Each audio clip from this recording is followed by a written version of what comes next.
Today we continue to work with inverse operator and the property of the invertibility. So I start with the theorem, but it will be without proof. So-called theorem, Banach theorem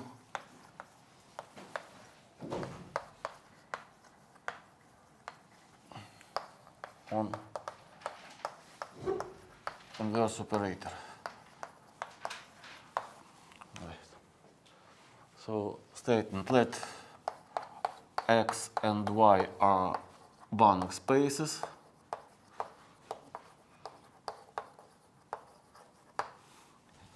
and we have a bounded operator from x to y. Then exists a minus y, which is bounded from y to x, if and only if a is bijection.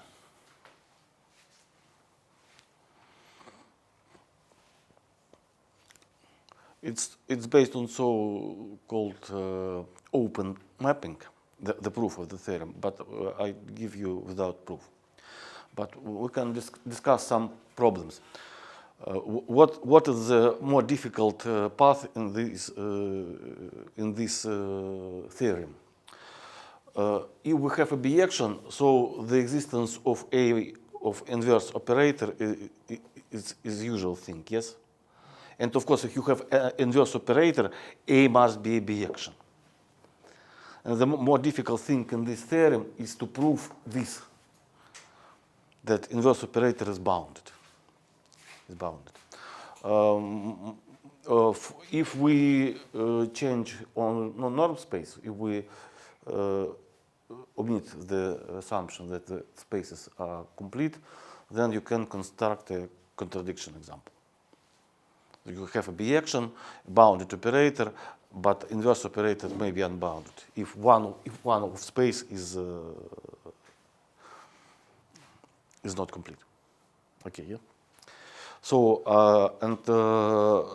now I can give the definition of the spectrum of operator.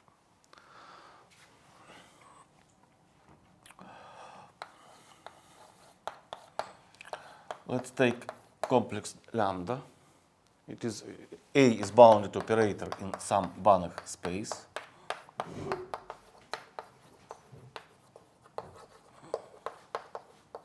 We say that lambda is from spectrum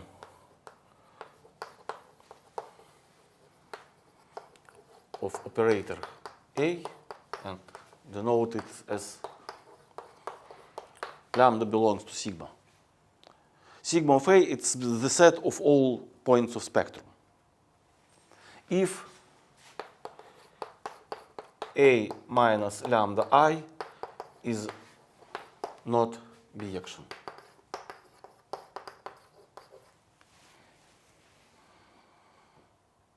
So spectrum of operator A is such lambda that we have no bounded inverse operator.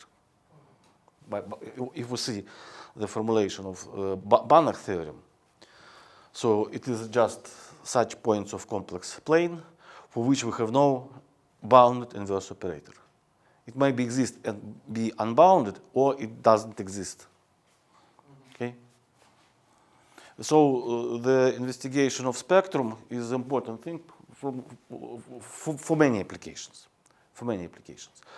And just in quantum mechanics, we say that for each physical observer it corresponds such some self-adjoint operator, and if we measure this observable in experiment, the value of this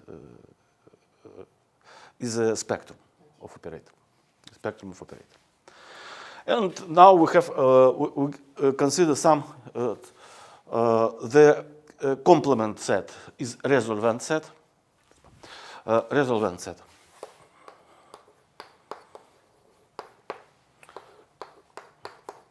Rho of A is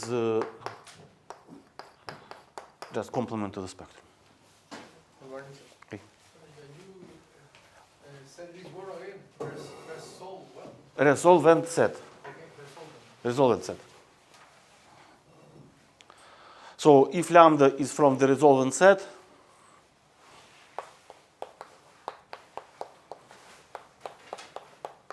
then there exists which is a bounded operator. And I want to emphasize, when we consider the inverse operator, we work in different spaces. But if we consider spectrum operator, we need to work in one space. Because in the definition of spectrum, you see you have identity. You have identity operator, so we need to work in one space. And this operator often is denoted in literature as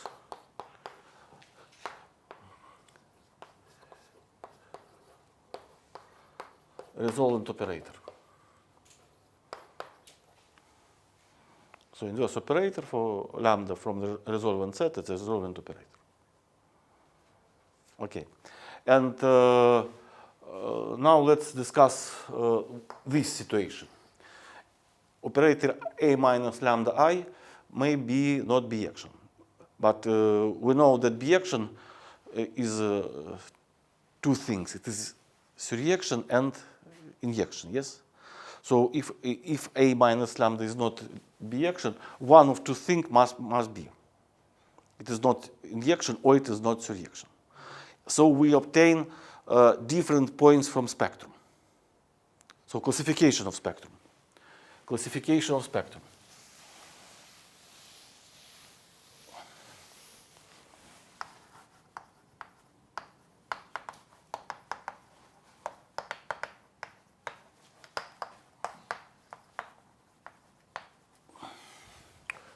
First, operator A is not injection.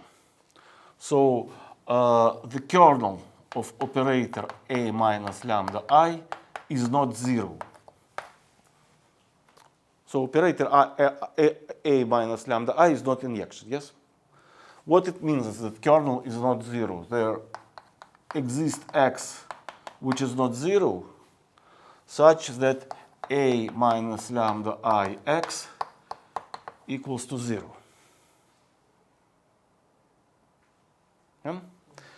It means in equivalent form, you can write it as in following equation. So it is an equation on eigenvalues. So lambda is eigenvalue, and X is an eigenvector.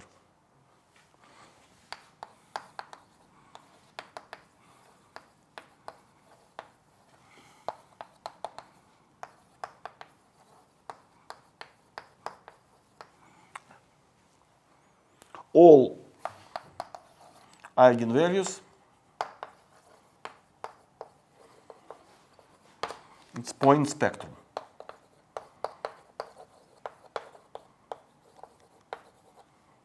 Point spectrum, and we denote it as sigma p.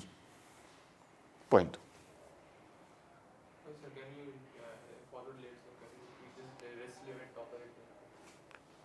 Resolvent operator is inverse operator. A minus lambda x. A minus lambda I minus 1. It's inverse operator for operator I minus lambda I. It is a resolvent operator. It exists only for lambda from the resolvent set. Because by definition of spectrum, resolvent set is complement to the spectrum. Is complement to the spectrum.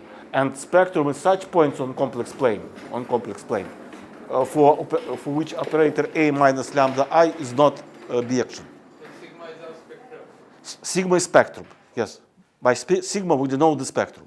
By rho we denote the resolvent set. Okay. And then we classified spectrum in such manner that the parts of the spectrum do not intersect. So second situation, the operator is an injective operator, so kernel have 0. But the range of operator is not all space.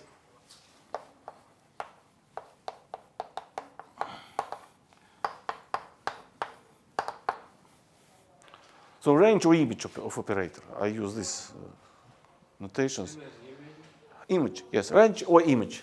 Range of operator, image of operator is just such y's for the exist x that y equals to ax. Just vectors which we can obtain by the action of operator. It's range of or image of operator. So we assume that operator is injection but not surjection. It's not surjective operator. And here we consider two situations. 2a. 2a, the range is not bad set. It is closed. It is dense. It is dense in space X. So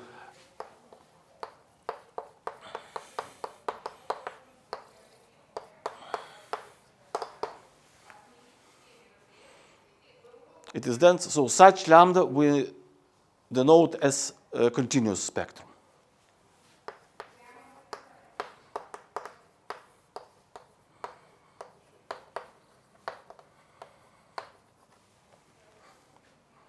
And to B, the range is not good set. So the closure is not dense. Is not all space. Is not all space. And these points we name as residual spectrum.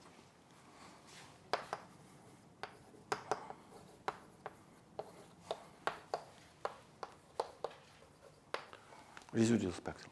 So all continuous spectrum we denote as sigma c of A, continuous spectrum. And residual spectrum we denote as sigma r, residual. So we obtain that whole complex plane is a union of two sets, spectrum and resolvent set.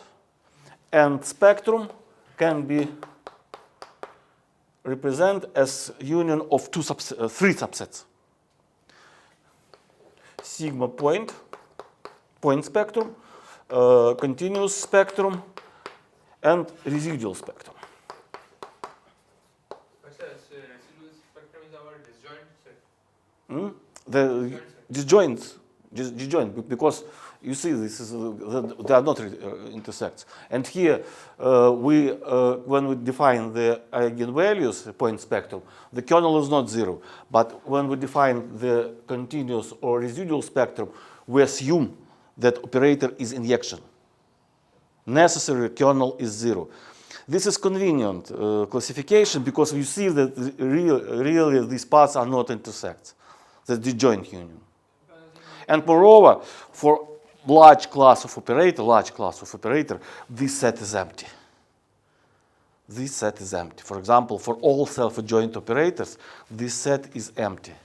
Why? Because they converge to. We will prove it. And for all normal operators, the residual spectrum is empty. We will prove it. And now we'll just start to investigate some properties of spectrum, but first, I need to prove the stability of invertibility. The property of invertibility is stable. The if operator has an inverse operator, and you have a small perturbation of it, the perturbed operator is invertible too. So I will prove this theorem. Okay. So we have these two classifications. Why we don't have there is not a bijection and there is not injection and not a surjection. Yes. Kernel is zero and So it is just assumption for definition of continuous residual spectrum. So here was not injective. Here is injective but not surjective. not injection and not surjection. But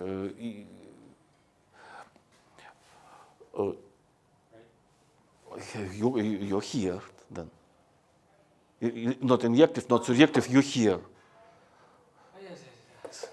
So the first assumption is more important. This If it is not injective, then we have a point spectrum. Stop.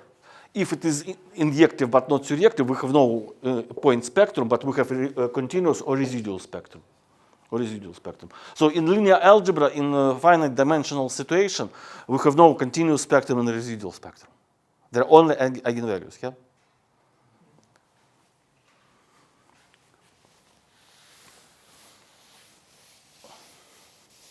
In complex space. So theorem. Let X is Banach space.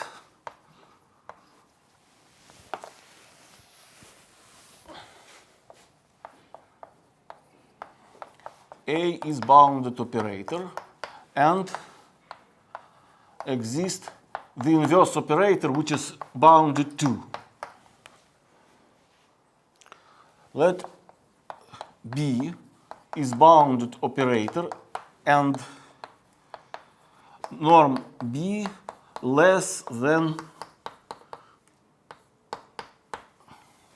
1 over the norm of inverse operator. So it is not large, no? In some sense it is small, the norm of B.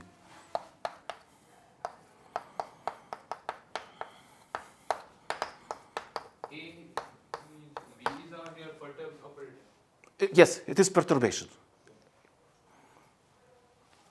There was origin operator A, and we construct a perturbation. So it is, has a bounded inverse too, if a perturbation is small in this sense. I remind you one thing.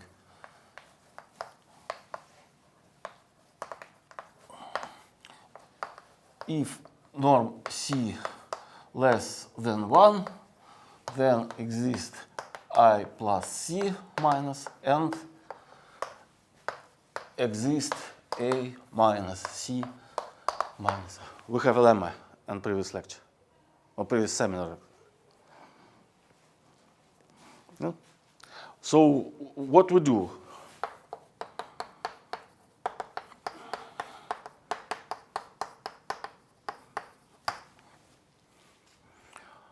We have the inverse operator, so I can write the sum of operators A plus B in following form, yes? And when we, how looks like the inverse operator to the composition of operators? It is composition in inverse order of inverse operators. So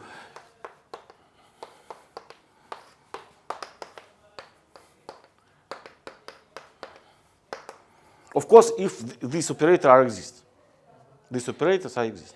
So this operator is invertible by this assumption of theorem. Yes. When this operator inverse have inverse operator, consider it in this form. It's C. What to know about the norm of C?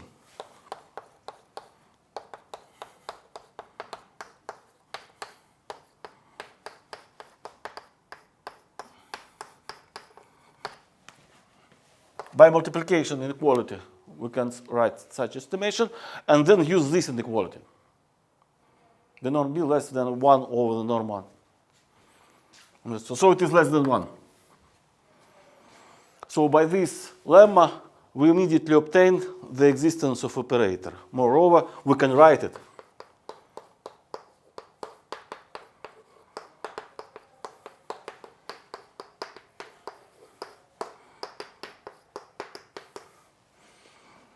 And we write for this the series, yes, expansion. If we have sign plus, then we need to change the signs in the series. Yes, so it is 1 minus A minus B plus A minus B, B minus, etc. A minus 1. So you have expansion.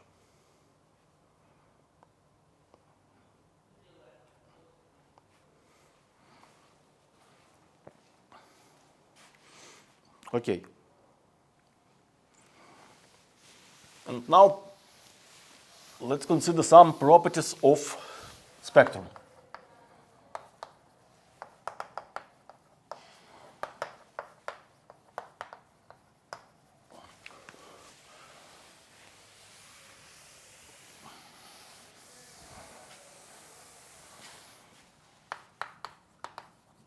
Theorem 1. Spectrum is closed set.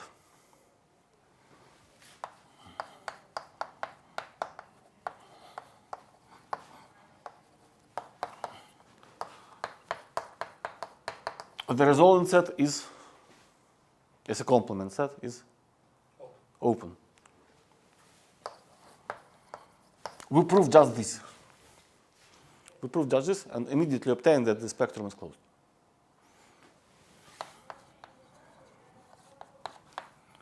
Let lambda 0 belongs to the resolvent set.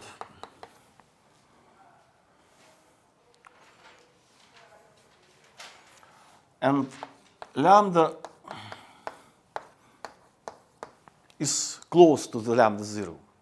We just obtained the estimation, the good estimation for this inequality. We want to obtain that this operator be invertible.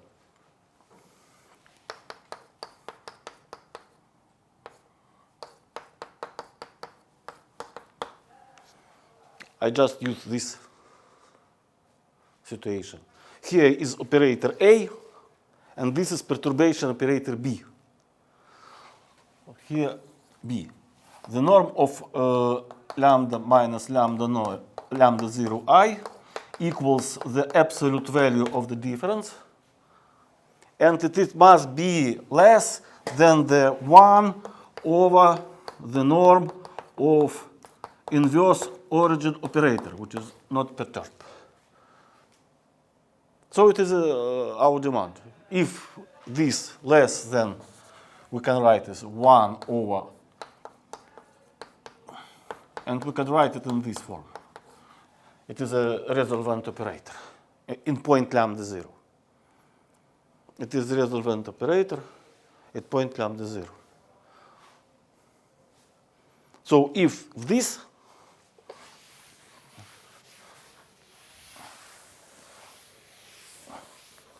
so by previous if, then we immediately obtain that they exist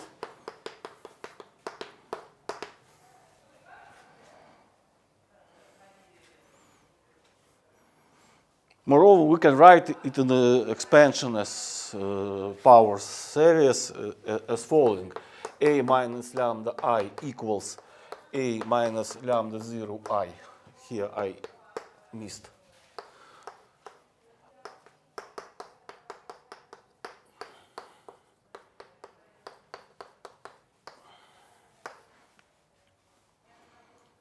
We can also show this with binomial expansion. Hmm? With binomial expansion. We shall write it. So A minus lambda I minus equals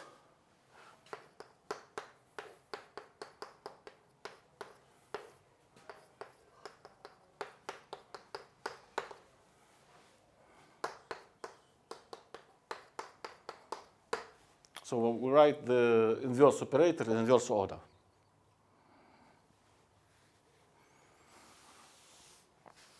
And how you can write it? We know that this is, you can write this as following.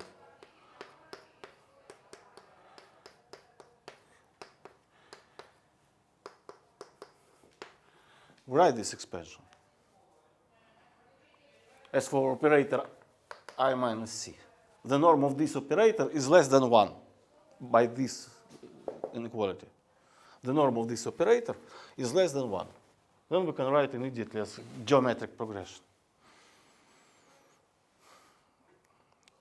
And what we know about power series in domain when it converges? Higher orders. It is a holomorphic function or analytic function. But it is operator valued. Lambda 0 is fixed point, and we have operator valued analytic function. It converges in this domain. At variable lambda, a fixed operator, lambda 0 fixed point, we consider it as a function of variable lambda, and by this variable, it is analytic function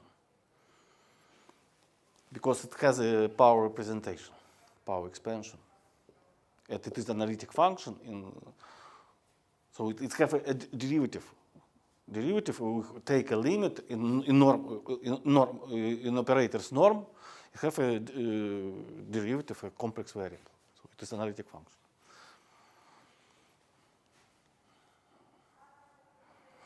So, second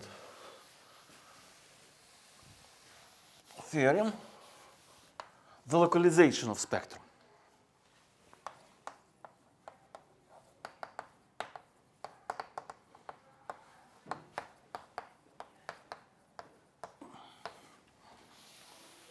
Localization of spectrum.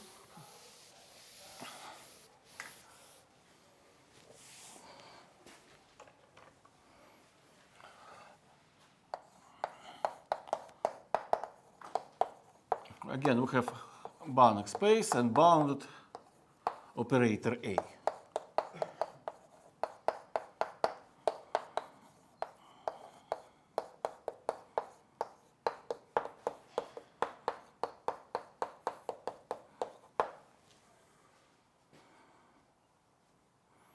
So spectrum lies in circle with radius norm A.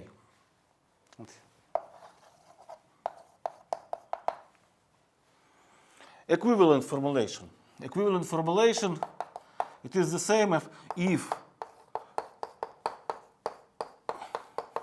lambda is large, then it where lies? And what is set? It must be in what set? If we want to prove that interior contains spectrum, so the exterior must be in what set? In resolvent.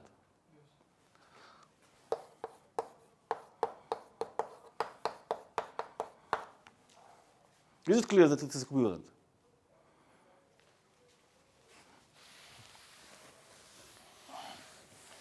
And so we prove this again.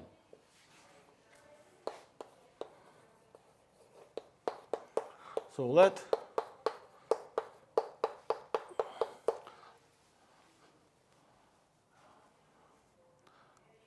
this inequality valid. Then how we can write this operator? How we can write this operator? I can write it as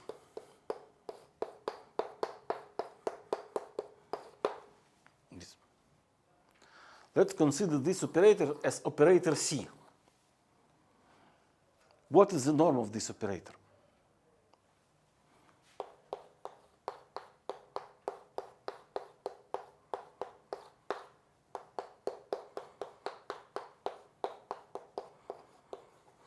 By this inequality, the norm of this operator less than 1.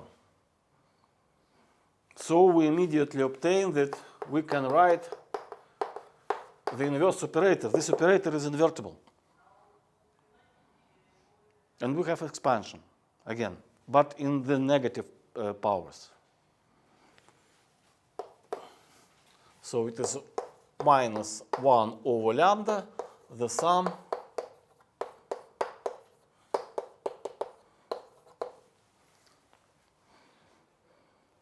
so it is like Laurent series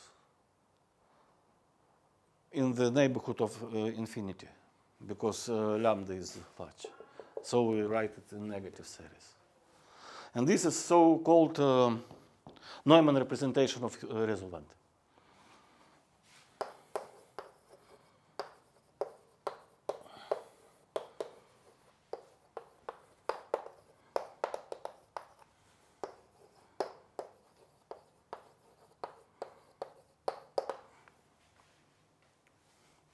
So we have for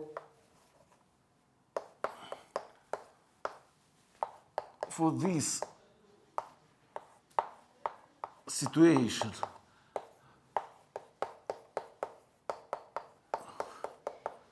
we have representation of resolvent as in positive series.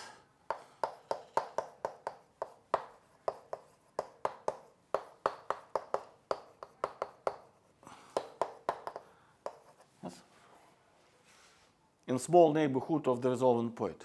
We have expansion in positive powers. And for large lambdas, we have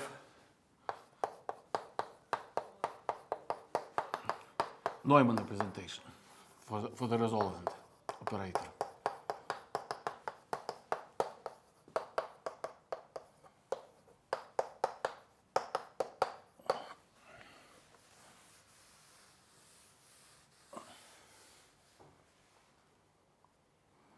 Okay. And third property of spectrum.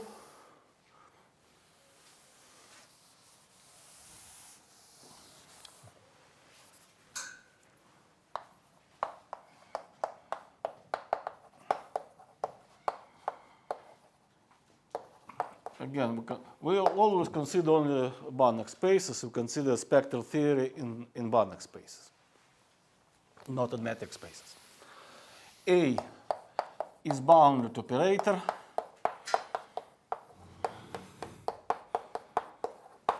Spectrum is not empty. Spectrum is not empty. For example, for unbounded operator, it is possible that spectrum is empty. But for bounded operator, spectrum is not empty. So if you try to find spectrum and do not succeed, so you make something wrong, because spectrum is not empty.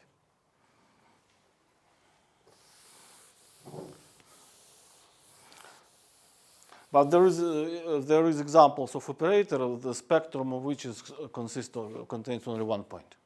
It is possible.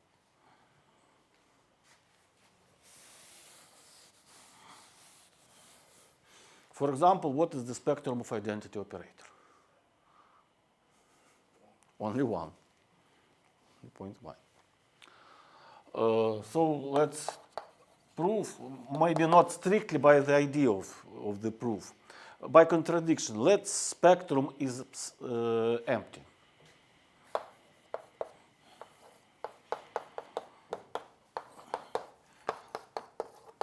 Then resolvent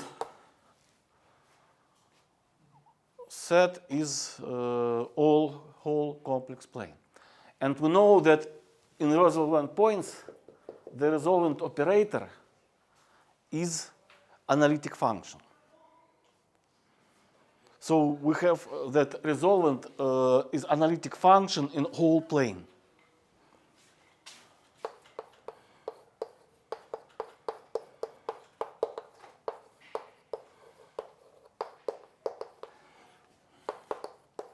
In whole plane.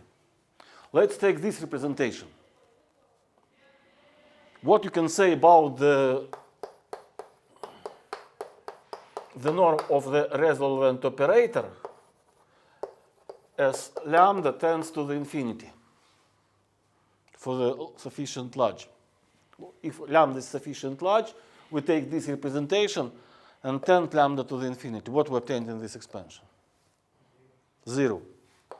So this operator is bounded operator. Because it is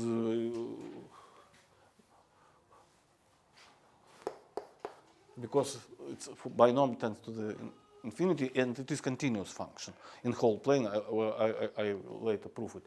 So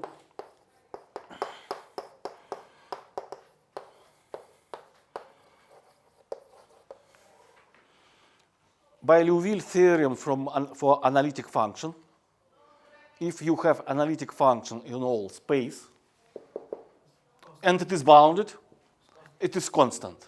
So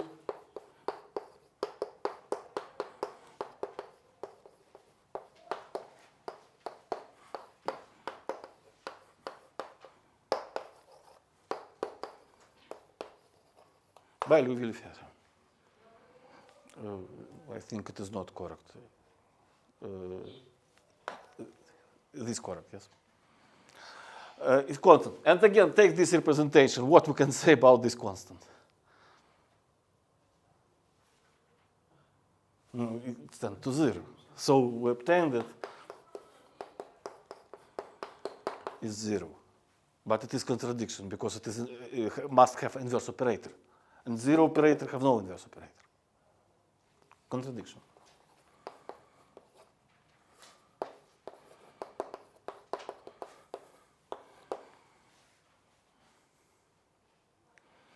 So why resolvent is another way to show that resolvent is a continuous and analytic function.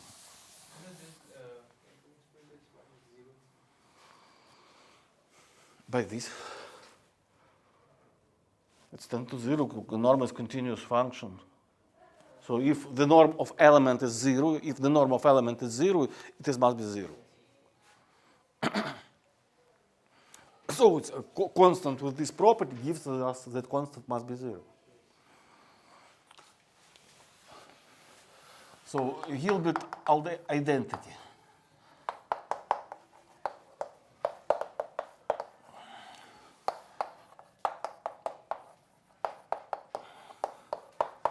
Let's consider a situation when we have 2 points in a resolvent set.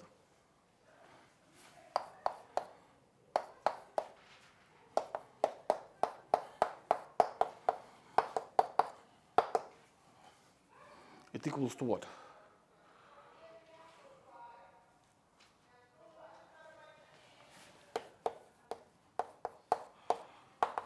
Yes?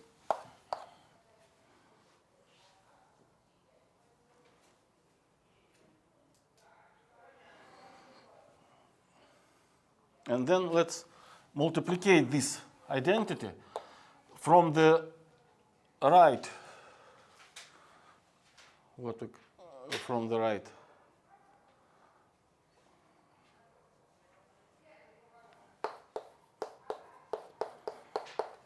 And from the left.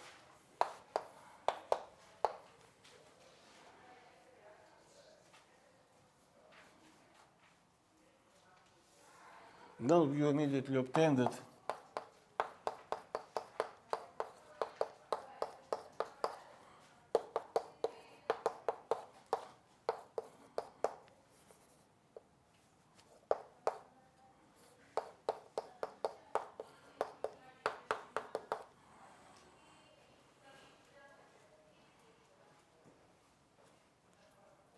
so we have a good identity, and from this identity you can obtain a lot of interesting things. For example, if it's clear that, for example, a resolvent of one operator in 2 different points are commutative operators. From this, you immediately obtain, for example, this property.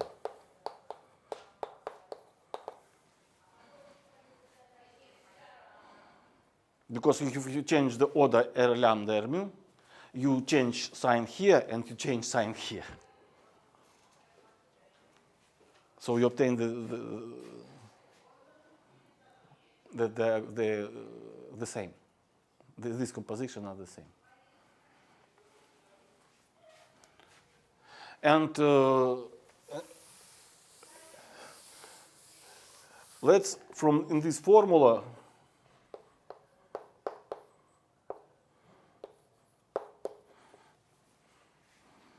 what happens with the left side? But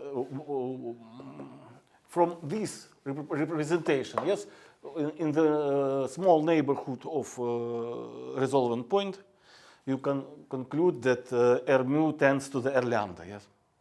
It is not growth. And lambda tends to the mu, so it tends to the 0. So this difference tends to the 0. So we immediately obtain that resolvent operator is continuous function at the variable lambda. So How is this being equal to lambda? R mu tends to the R lambda. How can you explain how mu equal to lambda? What? Mu equal to lambda. I consider what happens with the left side of this formula if I. Okay, special case. Yes. From this representation, you obtain that it's not growth. Not growth. This is a spectrum of the opposite. Oh. Another order, yes. And if you divide on mu minus lambda, what you obtain?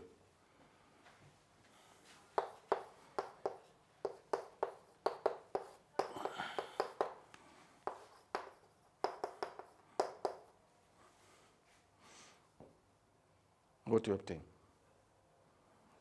We show that this continuous function, and this is derivative. It's just the derivative, and here we obtain n square. So we show that it have complex derivative, not depends on the direction. So it is another proof of that it is analytic function, or power expansion, or just calculation of derivative. For example, if you have some problem to find the spectrum of operator, and maybe it is difficult problem, possible. Then you can try to find the spectrum of a joint operator. But you must know how the spectrum of A corresponds to the spectrum of a joint operator. So, theorem 4, yes, of spectrums. Now we consider the situation in Hilbert space. I consider only Hilbert adjoint operator and proof for Hilbert situation, because it's more useful for quantum mechanics, for example. But I formulate what happens in a Banach space too. There's something different. H Hilbert space.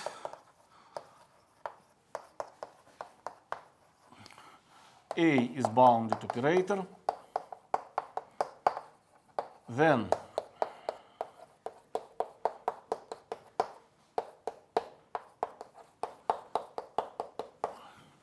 lambda is from spectrum if and only if conjugate point in spectrum of a joint operator.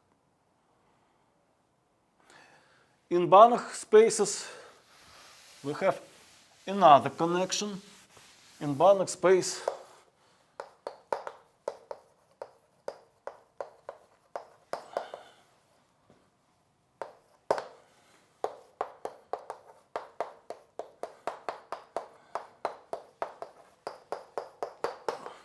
this statement is true. You see difference, yes? It is sigma, and this is Banach adjoint operator. It is Banach adjoint operator. Difference you see for Hilbert adjoint operator, you have conjugate number, but for Banach adjoint operator, that's the same point. I remind because this is, and for Banach adjoint, or for Hilbert adjoint, you have this rule. It's just the difference.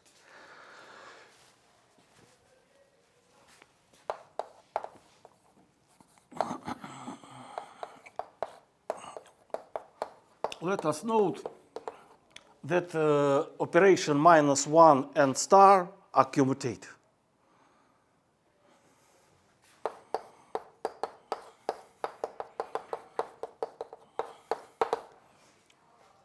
If inverse operator exists, of course. We know that a joint operator exists every time, yeah? But this maybe not exist, but if it exists, they are commutative. Why? How we take the operation star for composition of operators? It's take, yes, it is inverse operator. It is a joint operators, but in inverse order, yes. But this is identity, and the joint operator to identity is identity. So it is equal to identity, and you can take it in another order. So the same. Valid for this situation, for this order. So you see by these two lines that this operator is right inverse and left inverse for A star, yes? So we obtain that this operator is just inverse operator to a joint operator. So it is easy. But I remind with some assumption that if it exists, but this exists every time. And now we show, again, of course, it is equivalent to show that for resolvent set, the same situation is valid, yes? So I take it away. Let lambda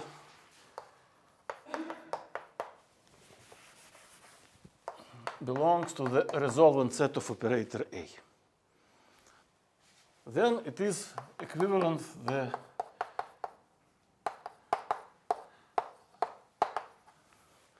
this operator exists.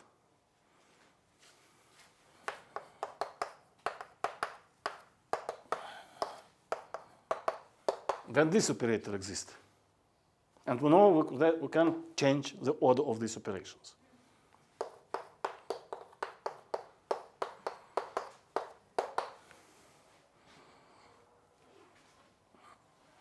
Exists this.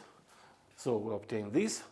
So it is the same that lambda star is from conjugate lambda bar is from the resolvent set of operator A star. So resolvent set are conjugate. So the spectrum is conjugate when we consider the adjoint operator. And now questions are what we can say about the parts of spectrum. We have a classification. We have divisions of spectrum in three parts: point spectrum, residual spectrum, and continuous spectrum. Right?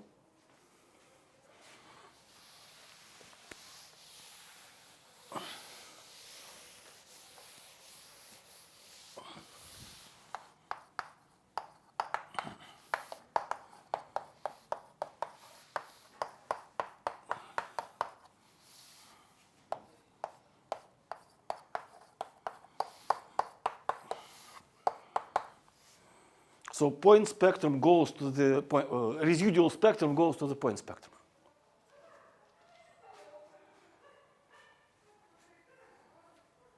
Why? We know that it is in spectrum. Yes, by theorem 4, it is in the spectrum, this point. But if you know that it is in the residual spectrum, we immediately obtain that this will be in point spectrum. Why? Remark, in Banach space the same in Banach space, but without conjugation, and here we take the Banach adjoint operator. The equivalent statement, but without conjugation, and for Banach adjoint operator. So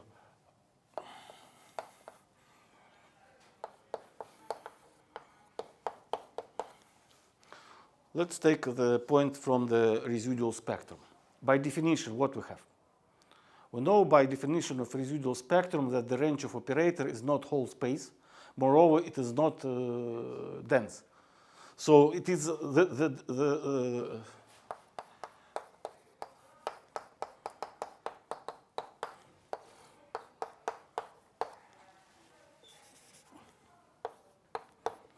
it is non-trivial subspace. If it is non-trivial subspace, what we can find in whole space? There exists vector which is orthogonal to this subspace, non-zero.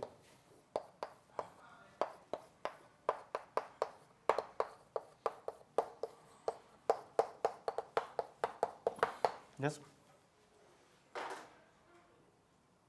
Is it clear? So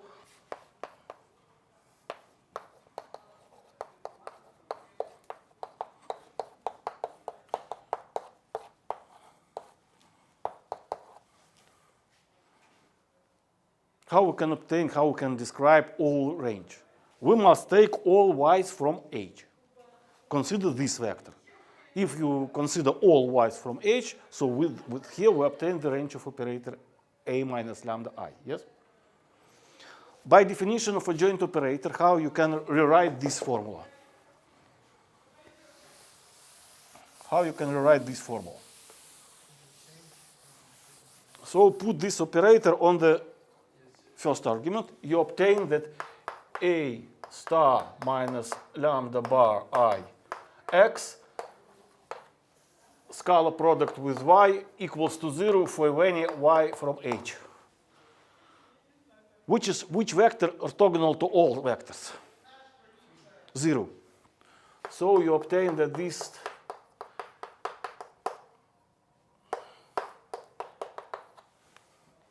so X lies in the kernel of this operator. It is point spectrum. It is point spectrum. It is eigenvalue. It is eigenvalue.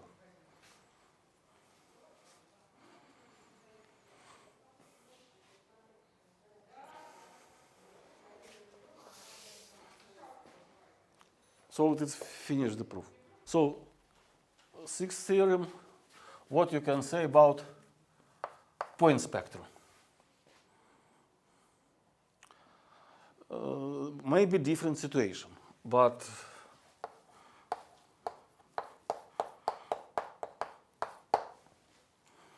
this point spectrum can go to the point spectrum and can go to the residual spectrum. And you can construct a lot of different situations when part of point spectrum goes to the point spectrum and another part to the residual spectrum. Or maybe all point spectrum goes to the just only in point spectrum.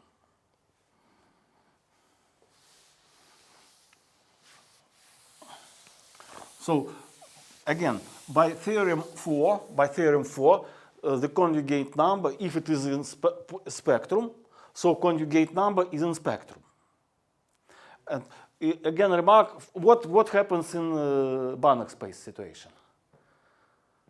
You can change the formulation yourself. You take away conjugation, consider Banach a joint operator, and the statement is valid too. Only without conjugation and changing Gilbert's joint operator to Banach joint operator. So proof. Prove this theorem.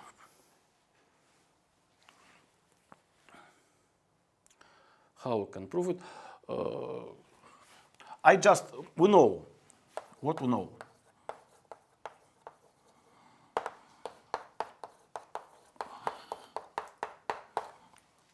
Conjugate number belongs to the spectrum. It is sufficient to show that it is not lying in continuous spectrum.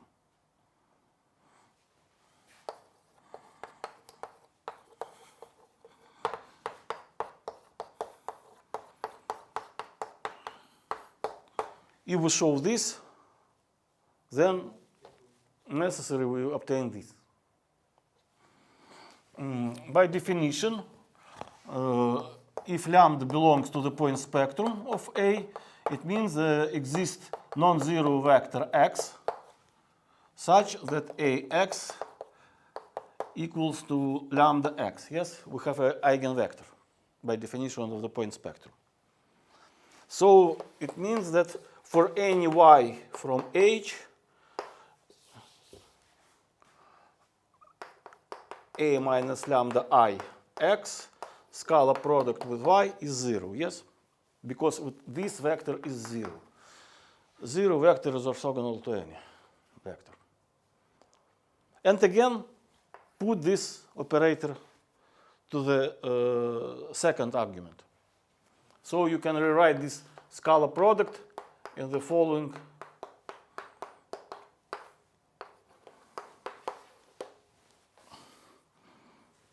If we take any y, here we obtain what? The range of operator. The range of operator.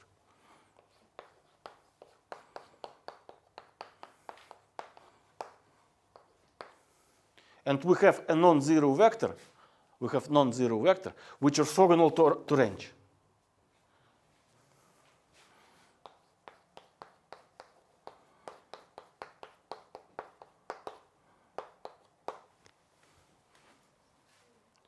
Can this range be dense in H? No, because we know that scalar product is continuous function, yes? And if x is orthogonal to the range, then x is orthogonal to closure. X by continuous of scalar product, it is orthogonal to the closure of the range.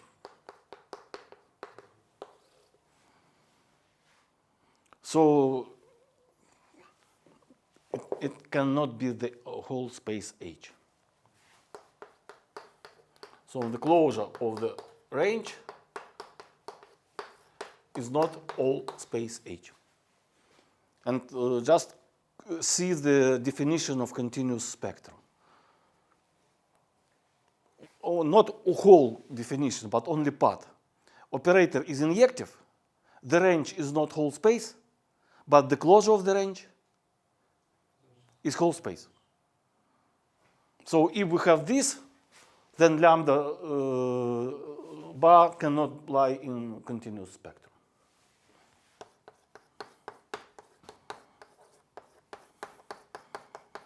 But we know that it is in spectrum. We know that it is in spectrum. So it can lie here and can lie here. So let's consider an example, yes? Let's consider one example and consider how it works. So example, L too small and famous operators, right shift and left shift.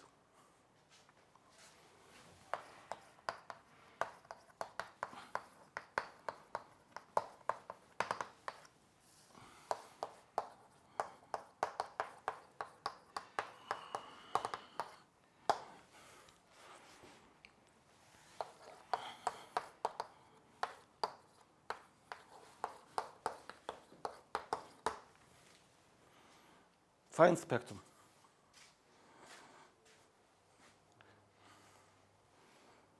I hope you know that they are joined to each other. They are joined.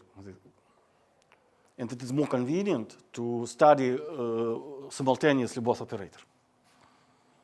Not only one, but both operators. So as we do in linear algebra, let's start from the more simple problem. Try to find the eigenvectors. Eigenvalues, eigenvectors, and then try to obtain point spectrum.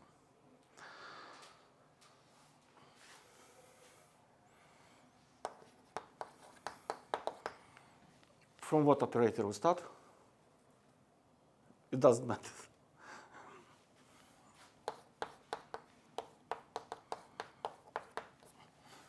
Let's start from the right shift. Rewrite this equation in coordinate. Rewrite. Here we have 0 equals lambda x1. Then x1 equals lambda x2. And so on. Xn equals lambda xn plus 1. Yes?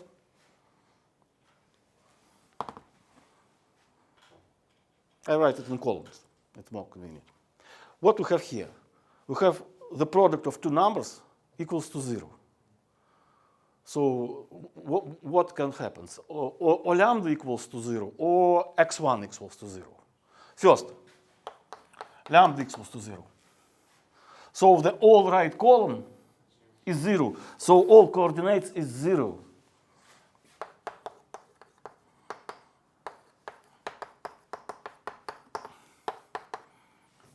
So it is not eigenvector. Eigenvector by definition is not zero vector. Necessarily not 0. So no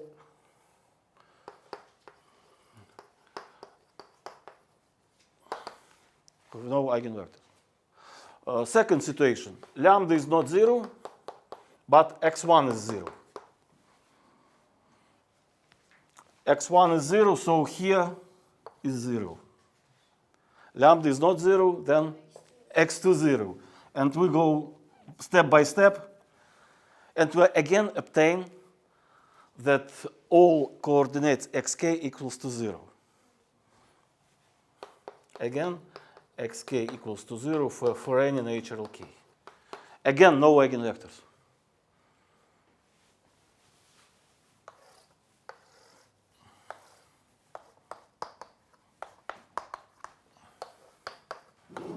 Let's fulfill the table. Fill the table. So we obtained that the point spectrum of right shift equals to empty set.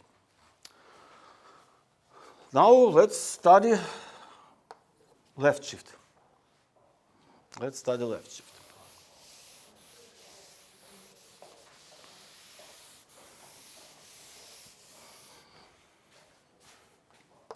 x2 equals lambda x1, x3 lambda x2, xn plus 1 lambda xn. We know that we can find our operator, all our operators are linear operators.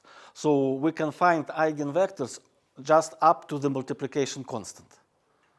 Yes, you can, if you find eigenvector for some eigenvalue, you can multiplicate this eigenvector on non-zero constant, and we obtain again the eigenvector to the same eigenvalue. So if we can write, so we see that, so if x1 is 0, then x2 0, x3 0, and so on. Yes, so if x1 equals to 0, then no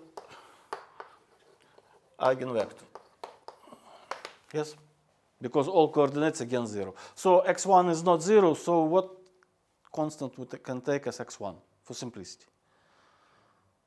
1.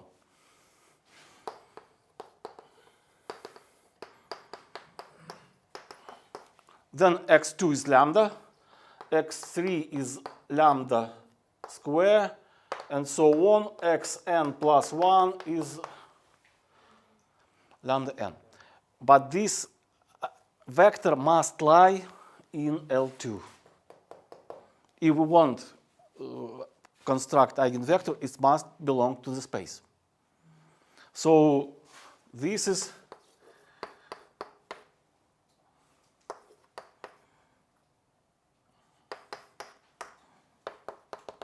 I write it in this. First is 0, 0, yes? Power. So it must converge.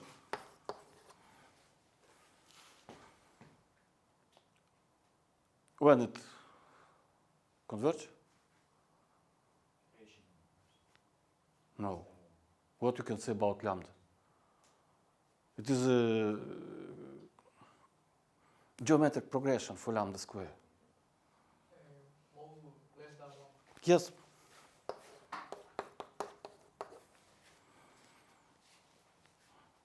The absolute value of lambda, complex number, less than 1. So we have an interior of unit ring, all interior. So no isolated eigenvalues. It's all point spectrum.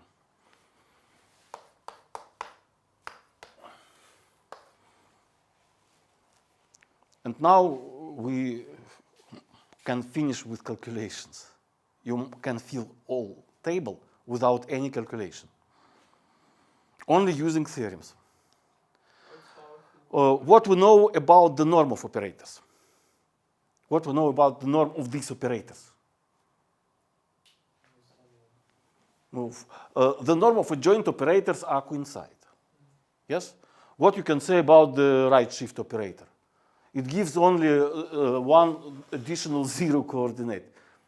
The norm of vector x do not change. Doesn't change. Yes? So the norm of operator A star, A right shift is 1. And for shift, left shift, it is 1, 2, because they are joint operators. So the norm of operators equals to 1. And what we know about spectrum? Where spectrum lies? It's a good question for students who late. Yes, it lies in the interior circle with radius norm of operator.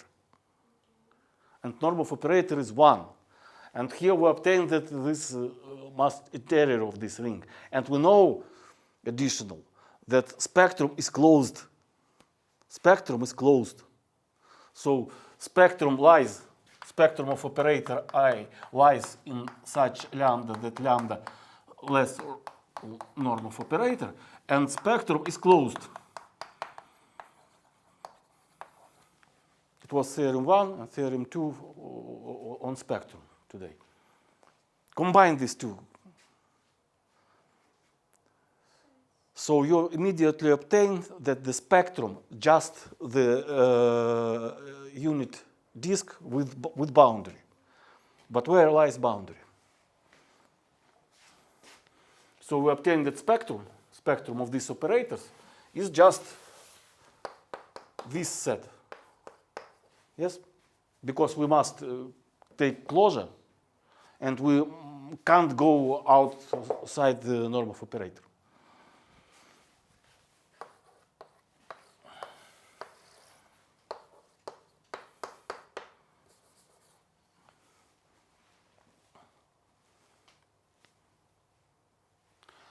So, what you can write here?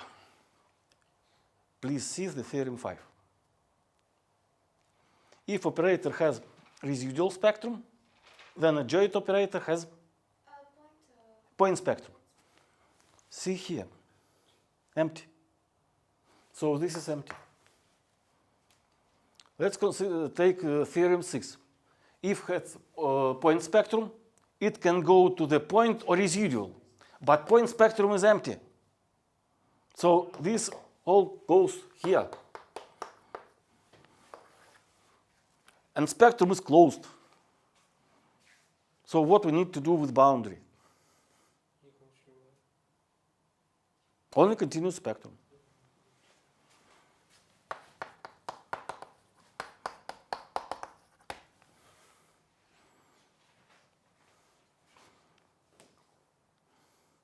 Only continuous spectrum. So this example of using all theorems. 1, 2, 3, 4, 5, 6.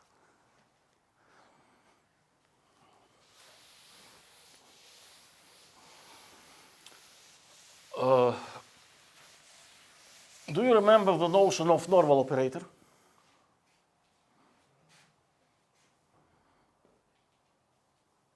Normal operator. Commute with the adjoint operator. In Hilbert space, it's operator which commute with its adjoint. These examples of not normal operators, they are not commute.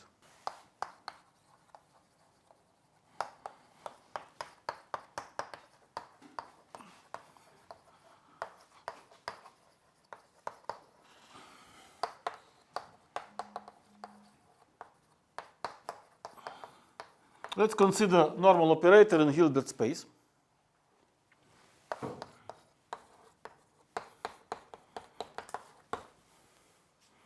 Then residual spectrum is always empty.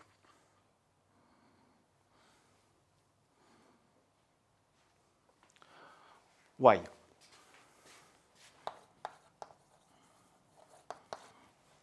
By contradiction. Let's start.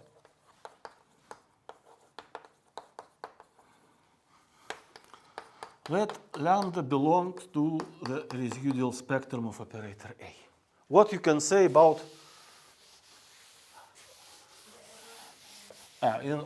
by the same one remark. This set is symmetric by conjugation. We use this. This set is symmetric by complex conjugation. When we go to the parts of spectrums. Then lambda bar belongs to what spectrum?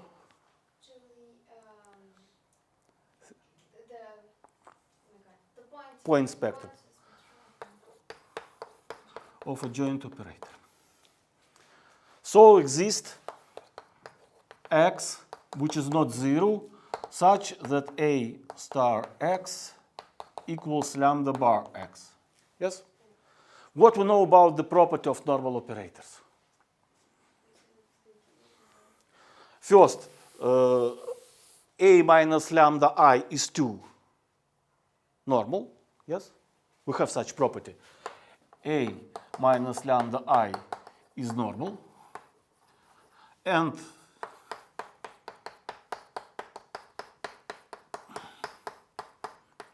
we prove that such property of normal operators.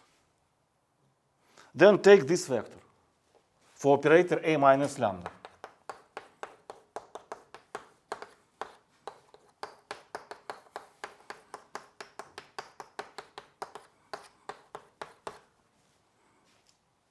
We can write this.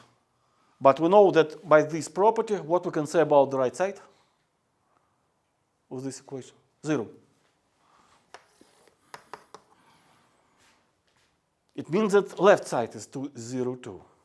So we obtain that it means that lambda in what spectrum? Operator has kernel, it's eigenvector. So lambda is what spectrum? Point spectrum.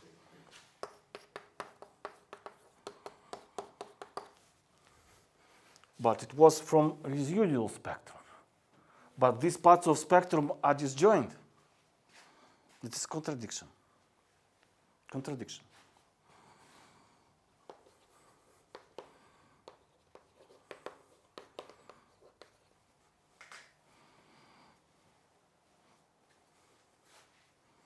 So, any self-adjoint operator, unitary operator, any operators of multiplication on sequence in L2 small or on function in L2 capital, they are normal operators. They are normal operators. They have no residual spectrum. On the point or may be continuous.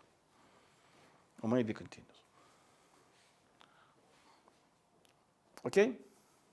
So let's try say something on spectrum of self-adjoint operators. Self-adjoint operators are important in many applications, yes? For example, in quantum mechanics. So what we can say about the spectrum of self-adjoint operator?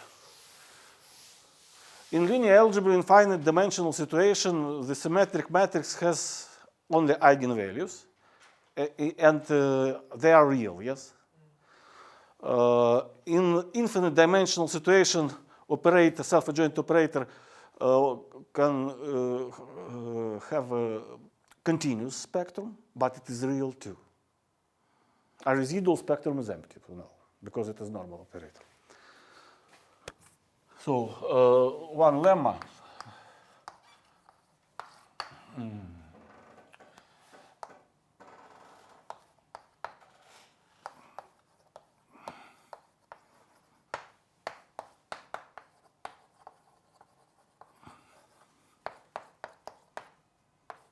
Consider operator from Banach space to the norm space. And exists such positive number C that for any x from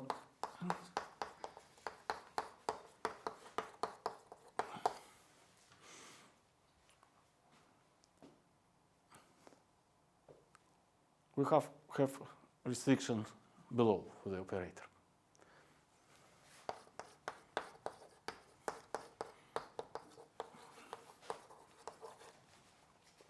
Then the range of operator is closed. Why it is important from the point of view of spectrum? Remark. Imagine that you prove that for some lambda you have such restriction. Imagine that for some lambda you obtain this. Can then lambda lie in a continuous spectrum? In the definition of continuous spectrum, we assume that the range is not whole space, but the closure of range is whole space. So range and closure of range are different sets. Yes? From the definition of continuous spectrum, we obtain such property for the range of operator A minus lambda I. But if we prove that this then by this lemma you immediately obtain that the range of operator is closed, then lambda is not in continuous spectrum. Let's prove this.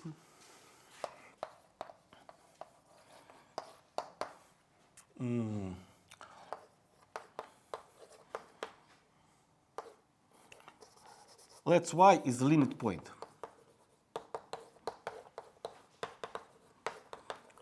of range of operator. That's a limit point of range of operator. Then what you can construct? There exists sequence yn from the range of operator, yes, such that there tends to the limit point. By definition of range, what we have, by the way, from this property, is it clear that the kernel of operator is 0?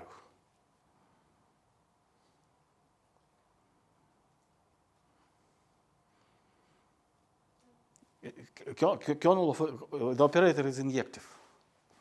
The operator is injective because if x lies in kernel, he is 0. And if x is not 0, he is not 0. And then it's not valid. So operator injective, they exist unique x.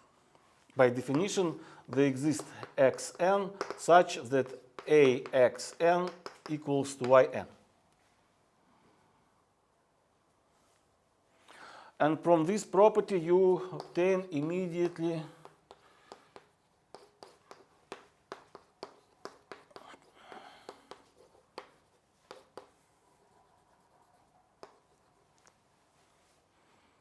rewrite this inequality in the following manner. What you can say about the sequence xn? Yn is converging sequence, so it is fundamental. And by this inequality, you immediately obtain that xn is fundamental too. So it tends to the 0 as nm go to the infinity. So it is fundamental. And x is Banach. So the sequence has limit.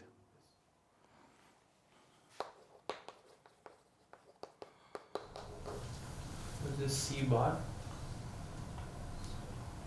What's it? What? I want to underline. No. Yeah. 1 over c. Okay. It is fraction. I divide with this. It's 1 over c. And your operator is boundary operator. So it is continuous operator. It is continuous. So if it continues, so the limit of axn equals to ax. But axn is just yn. But yn tends to the y. So you immediately obtain that this is y. So y, limit point of a range, but it lies in a range. So y belongs to the range of operator. So the range of operator is closed. Okay.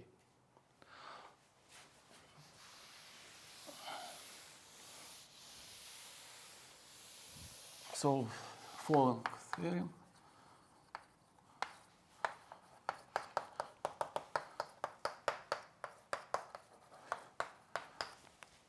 Consider self-adjoint and boundary operator in Hilbert space.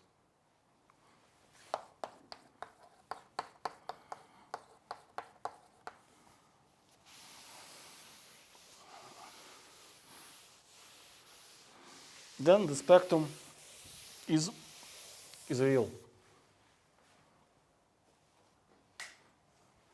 The proof for point spectrum is just the same as for finite dimensional situation, for matrix. The same.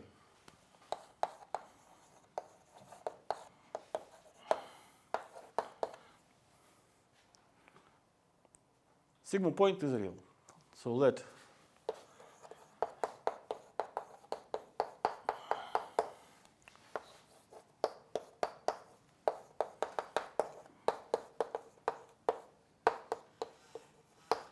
then we have an eigenvector. So multiplicate this equality scalar product. Take scalar product of left side and right side with the same vector x.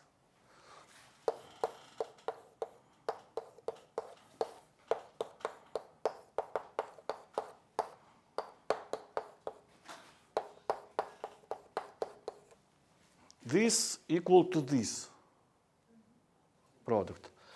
By self-adjointness of operator, you can write it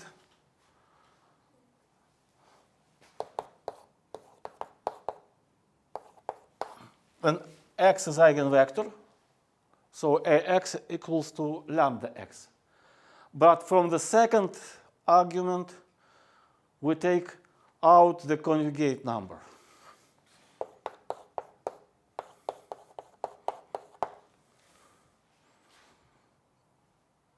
So you see that this equals to this with non-zero norm of x, because x is not zero. So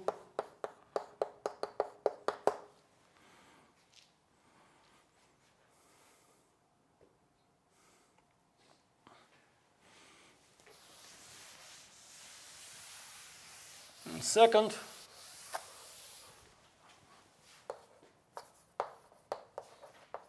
continuous spectrum.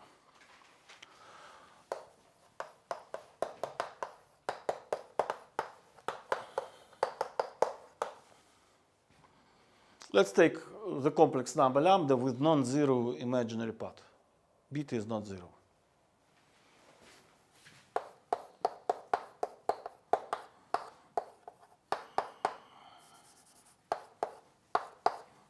Let's consider this.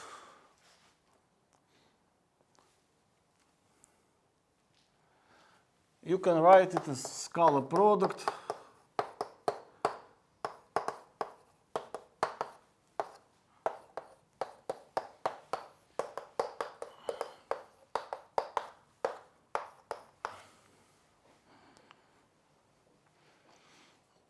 and let's calculate this scalar product, but these two terms I preserve together.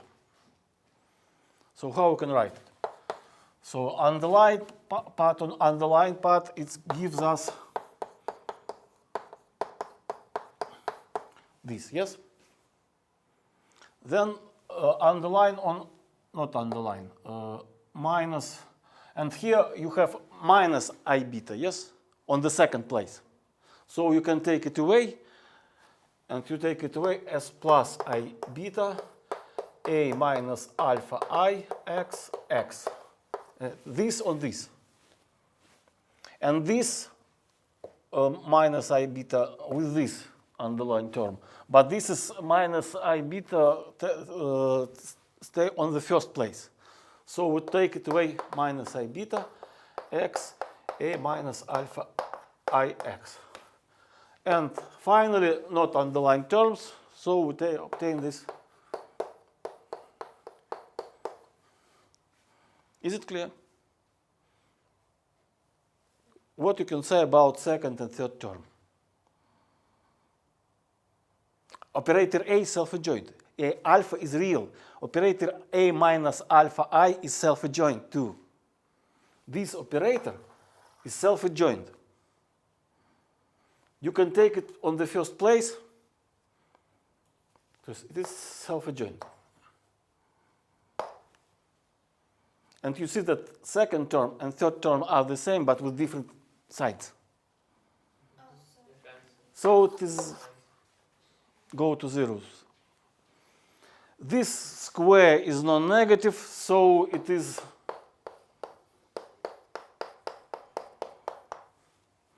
what we prove for self-adjoint operator. We prove that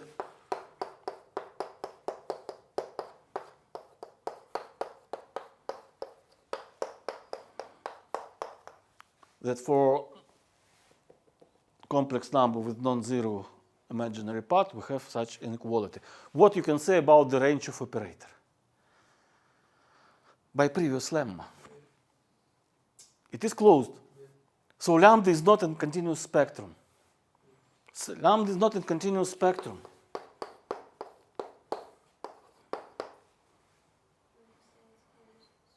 So where can lie a continuous spectrum? Only on real line. Only on real line.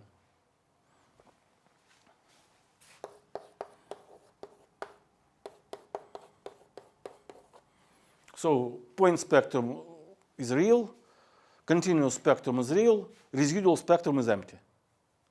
So we prove anything. Yes? Moreover, you can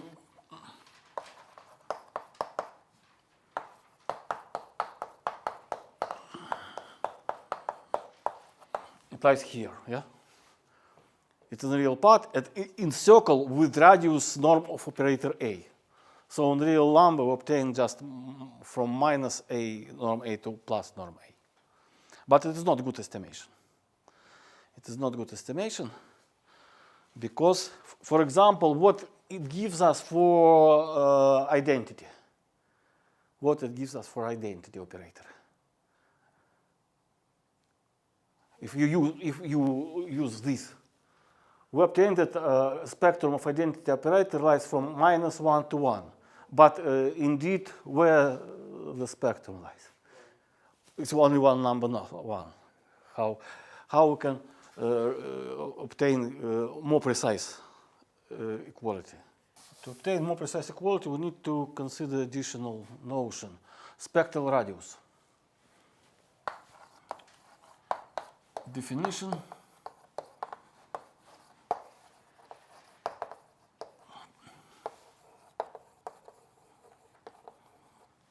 Spectral radius of operator. So X is Banach, A bounded, spectral radius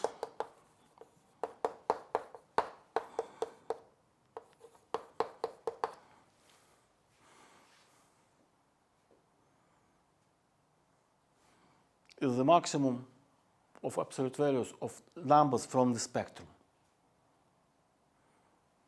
What inequality you can write for spectral radius and for norm?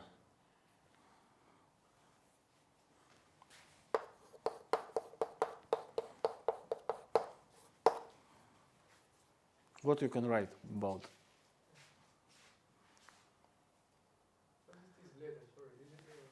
It is sigma. This R. So the people in the West write it in this form, yes?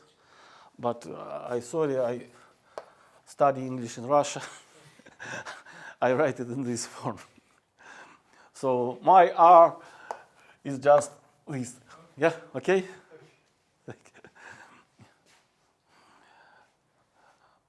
So what you can say about Daniel, Theorem 2, I think.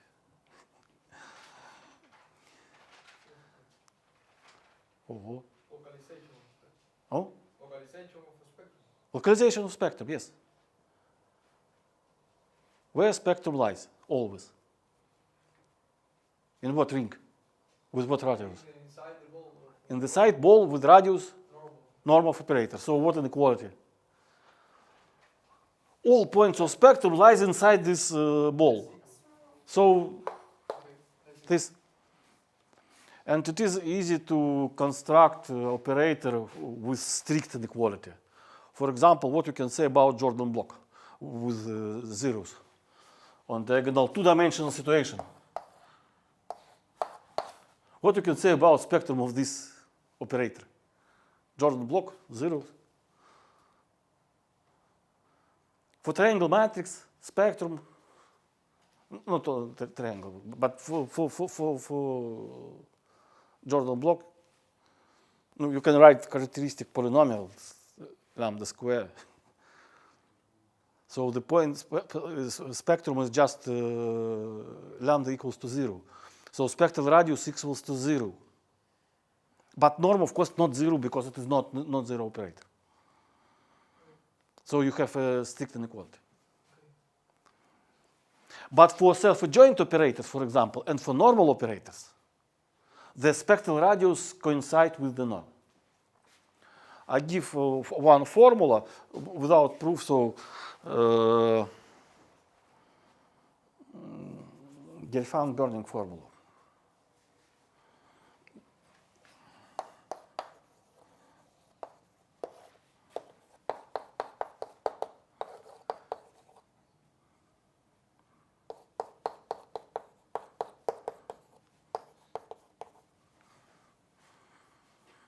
You can calculate spectral radius by this formula.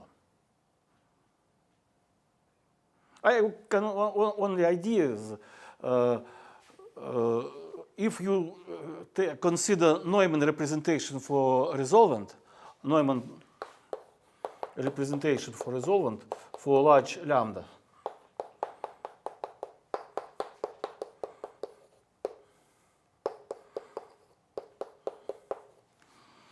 And consider this as a power series, power expansion, and write the Cauchy-Adamar formula for radius of convergence as for number series.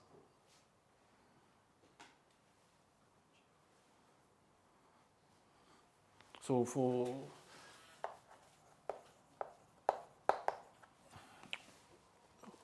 for power series, what is the formula for Cauchy-Adamar formula for converging radius? Do you remember this? No? 1 over R equals up limit, yes, square root of AK. But square root is just power 1 over K. And this AK you change on powers of operator A here. If you consider this operator valued series as number series and use the Cauchy-Adamar formula, you obtain this for radius of converging. But interesting thing that in this situation we have maybe limit doesn't exist, so we consider the up limit. But for operators, this exists always. This exists always for operators by multiplication inequality, because for operators we have additional property